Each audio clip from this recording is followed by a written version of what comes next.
RFID is a technology that uses tiny computer chips the size of a grain of sand or even smaller, hooked up to miniature antennas to transmit information about items at a distance. Back in 1999, Procter & Gamble, Gillette, and MIT got together to find a way to commercialize this technology and make it small enough, make it efficient enough, and make it low cost enough to, essentially, their dream is to put one of these tiny computer chips on every physical item manufactured on planet Earth. The latest technology for identifying people at the point of sale, for identifying people when they make purchases, is actually the implantable chip that you can actually embed directly into human flesh. It's a tiny glass capsule about the size of a grain of rice. It contains an RFID computer chip with a coiled antenna, and it can transmit information also at a distance.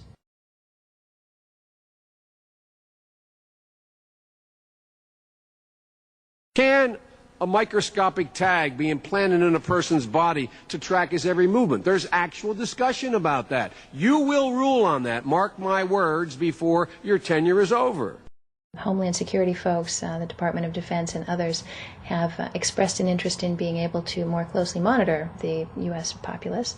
And one way to do that, of course, would be being able to determine who buys what and where they take those things.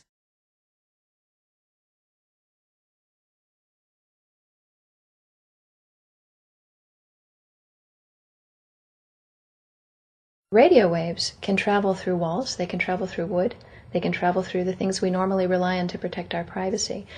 For example, your purse, your backpack, your pocket, anything you're wearing or carrying. Kraft Philadelphia cream cheese has been tagged with RFID and sold to consumers, as have Mach 3 razor products and other Gillette razor products, without the knowledge of the consumer. One of the tiny chips could actually even be the dot on the letter I on the back of the fine print on a package that you purchase. They were talking about having reader devices in every airport, on every bus, on every train, on every port, on every dock. One of the most worrisome applications of RFID are proposals to put them into cash, meaning that you would be able to track every banknote, where it had been, who it had been issued to, and create, in essence, an audit trail. That would essentially take away the anonymity of cash that we now enjoy today. The ATM machine itself, as the money came through the roller device, would be reading each number, and they would know who you are because, of course, you identify yourself at the bank before you take money out. And down the road, when you go to pay at a major retailer, it would also be possible for them, as they're putting the money into the cash drawer, to simply feed it through a little reader device. It would go in, it would tag that number and transfer possession from Aaron Russo, say, to Walmart. Once everything you do is tied down to a single number and there is no longer the ability to pay with cash, then all it takes to render you a non-citizen is to simply turn that chip off. You will no longer be able to really participate in any function in society, including buy food. Orwellian. I mean, it's talking about Big Brother looking over your shoulder at absolutely everything you do, every purchase you make, every place you go, every company you interact with. All of that would be reported back potentially to the government.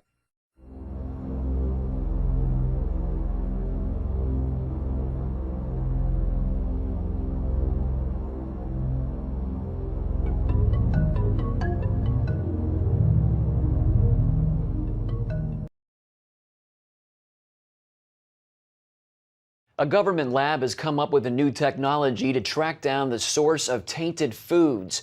The goal is to limit or prevent foodborne illness. To do this, scientists have created particles comprised of sugar and non-living and non-viable DNA. They call it DNA tracks. One report from Innovation Now says the DNA tracks will act like an invisible barcode that can be sprayed on our food. It's an odorless and tasteless substance. Stations, what the industry calls POS, or point of sale terminals, what we would call a cash register, are now being equipped all over the globe with the ability to, if someone were to choose to do this, to pay with simply a wave of your hand or just pressing your hand to the reader device. The technology is the same. The RFID chip in a credit card is essentially the same device that you can put into your right hand, and I believe Emil Grafstra is going to be talking to us about having a chip in his hand. So the infrastructure is being built in order to do this. When I say it's the same technology, it operates on a slightly different frequency. There's a couple of technical things that would need to be tweaked in order to retrofit this to accommodate an implantable microchip, but it could certainly be done. RFID tags are already being used in a number of applications, in amusement parks, in theaters, outdoor theaters, music shows, concerts, and the like. People are already using these RFID tags.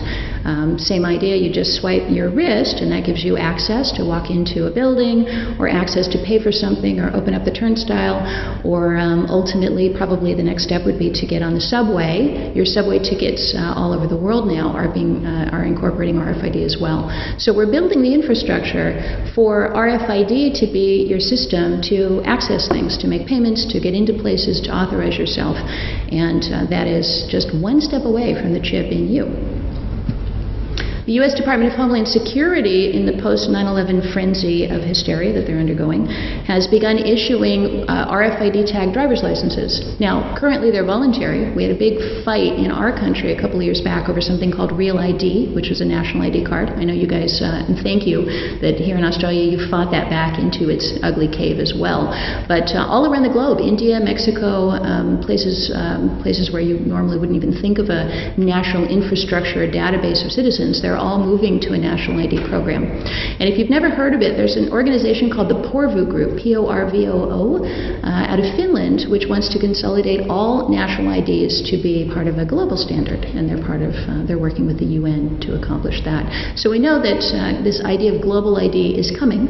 We know that the passports, the ICAO, I'm not remembering my acronym right, but the global organization that manages travel documents has already put RFID tags in virtually everyone's passports, including U.S. passports. And now the Department of Homeland Security is putting them into certain people's driver's licenses. If they want to pay a little bit extra, they can cross the border into Canada or Mexico with this remotely readable chip. The problem is it's readable from 30 to 60 feet away, right through your purse, your wallet, or your backpack by anybody with a reader. It's not encrypted, it's not protected, it's not shielded, it is not anything. It is a straight number that beams straight out over the air, and in fact the guy in the back room at Walmart with his little RFID inventory scanner can scan you from 60 feet away. Creepy stuff. Anybody who's taken notes, you can look up a YouTube video by a guy named Chris Paget, P-A-G-E-T. Chris Paget actually drove down the streets of San Francisco with a reader on the side of his car and picked up half a dozen of these in just 2 hours, just out of people's wallets. All right, let me talk about some of the company plans. IBM, the bad boys of this RFID space, IBM has patented something called the Person Tracking Unit. Lovely name, that's their name, not mine. They came up with this idea to use RFID tags on people's belongings or on them to track them. Plain and simple. RFID is tracking technology. Don't let anybody tell you otherwise. That's why it was developed. That's how it's promoted. That's how it's used in warehouses. It is used for tracking, period. They say when a person carrying or wearing items having RFID tags enters, an RFID tag scanner scans the tag on that person to determine their exact identity and track them around. Where do they want to track people? What are we talking, like nuclear facilities? No. We're talking about everywhere. Shopping malls, airports, train stations, bus stations, elevators, trains, airplanes, restrooms, sports arenas, libraries, theaters, museums. In other words, everywhere. Everywhere. That's the plan. And if you look up IBM's Smarter Planet website, if you want to get chills down your spine, take a look at the number of things that IBM wants to control, and they want to use RFID to do it.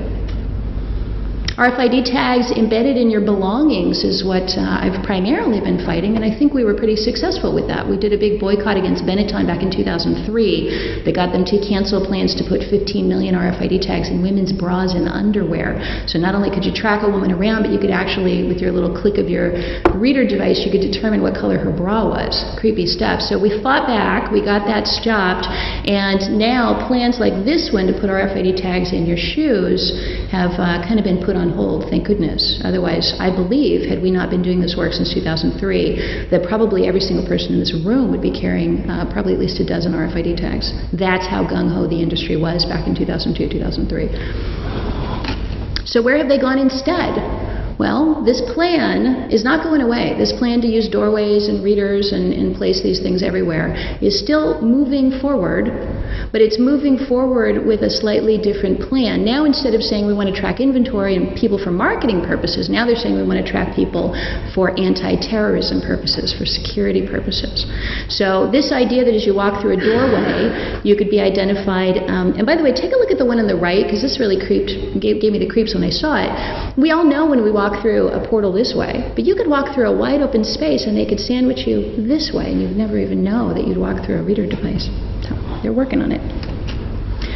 This is a great example of how this stuff can be abused. Whenever I testify before a government committee and a lobbyist for the RFID industry gets up, they always say, oh, Catherine Albrecht, she's pie in the sky. None of this stuff is even possible. It's not feasible. It'll never happen.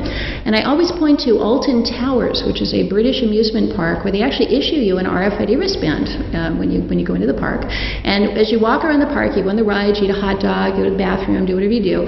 There are stations all around the park with hidden video cameras linked up to RFID readers.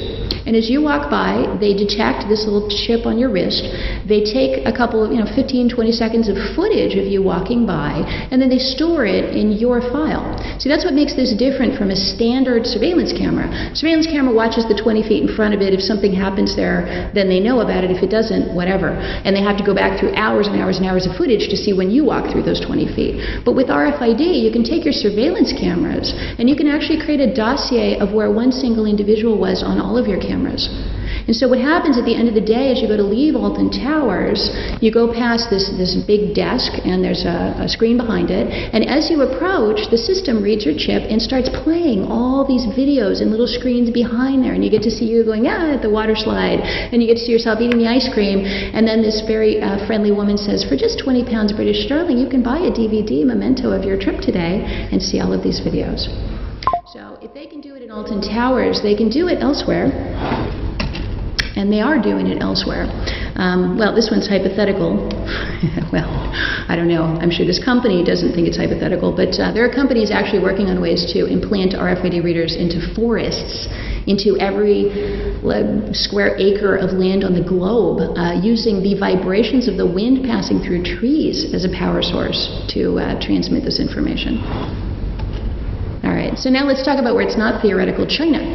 Biggest RFID market on the globe in 2008, it wasn't Walmart, it wasn't Gillette, it wasn't all the people I've been fighting, it was the government of China who put in an order for over 1 billion RFID tags to go into every national ID card issued to every Chinese citizen. And if you've got one of these in your pocket, which you are required by law to do if you're Chinese, then a Chinese government official, a communist police officer, could simply point his reader device at you and get back a database of information that would tell him your entire educational history, your health history, your employment history, even your reproductive history, all in his little handheld device. Now, these national ID cards were not put in place by Chinese corporations. They were put there by American companies, by Western companies. IBM, Cisco, Dell, Hewlett-Packard were all the companies that helped China put this whole system together. And where they're testing this out, their petri dish is Shenzhen, China. It's a big industrial city, high-tech, lots of high-rises, lots of modern industry there. And what they've done is they've turned the city of Shenzhen, China, into a tracking laboratory, as it were. They are linking up the same kinds of things that we saw at Alton Towers, where they've got the video cameras hooked up to the surveillance, hooked up to the RFID, because they've got a captive population of 1 billion people walking around with this technology. And you better believe IBM would love to test out its person tracking units and its smarter planet, and they've got the perfect place to do it with the help of the Chinese government. And what I love about China, if there is something you could love about this, is that China at least is open about what they're doing. When the New York Times asked the guy in charge of this program, why are you doing this? In the U.S. they'd say, oh, well, we've got a real problem with terrorism, or we've got a real problem with identity theft. I don't know what they say, but they give you a song and dance. In China, they don't bother. They don't have to.